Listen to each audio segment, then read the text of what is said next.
Today is Monday, June the 17th, and we're going to look at our typical indicators and our charts in the cloud, Ichimoku cloud.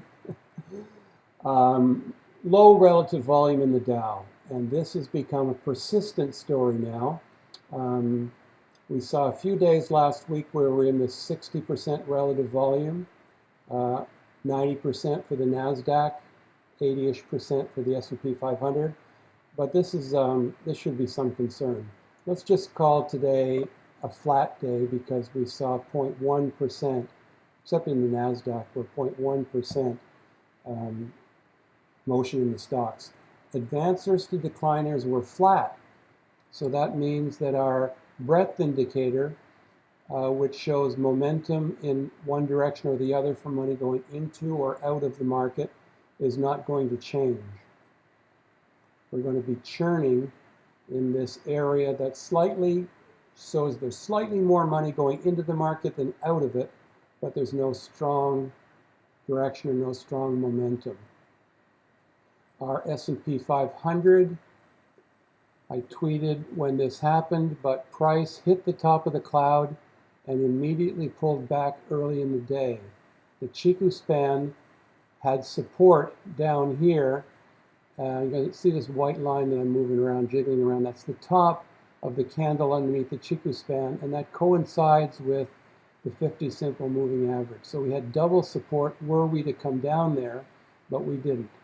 Tomorrow, there's a possibility for the candle to remain still inside the cloud, but by Wednesday, either we're going to have sunk further down into the cloud or we'll move out, but the Chiku span will have resistance at the 8 EMA. Today that value would have been 29.0260.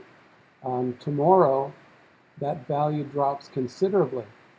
That 8 EMA support now comes in at right around here. So considerably less because of look what happened to the 8 EMA 26 days trailing.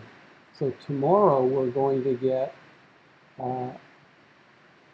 support at the top of this candle for the Chiku and rejection at the 8, which is pretty much the same place, all around 28.92. So tomorrow being the first day that the Fed meets and one day before they're going to make their announcement of what they're going to do with rates, there's a strong possibility that the market's going to do nothing. And that's what I'm calling for, nothing. Apple up $1.18. This gap has been closed. Let's get rid of it. We closed below the 50. We barely kept over the 50. Tuesday of last week. Wednesday we were below. Thursday we straddled it. Friday we ended below. Monday we ended below. But still an up day.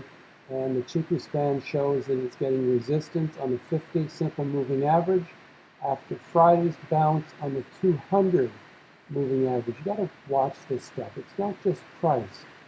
Price reflected 26 days ago, 26 periods ago. This is a daily chart for 26 days. The Chiku span just tells you what the current price is, but plotted 26 days ago. And all of these moving averages present points of possible support and rejection. And why is that? Because traders who base their algorithms on Ichimoku are placing buys and sells according to what the Chiku span does, as well as what the price candles are doing in relation to moving averages and cloud edges. Caterpillar up 9 cents. Gold continues to be a popper for us. I'm still bullish on the gold miners. I'm here for the price of gold. So we saw this beautiful candle today, pulling back to a close of where we opened on Friday, but nonetheless higher than we were on Thursday. WDC, I'm getting to the point now where I'm looking to see if we're going to get a bounce off of this green line right here, which coincides with This low on Christmas, on December the 23rd. This low of January the 17th. And let's see if we can make a pullback to 35 and see the kind of support that we saw on those two previous days. This day here this is a big selling day, followed by another selling day and another selling day, but decreasing volume. And then we had increasing green volume as we popped up. Started to move down again, and here we had larger than average selling on volume. And on this low, we had larger than average volume selling, and it happened again here.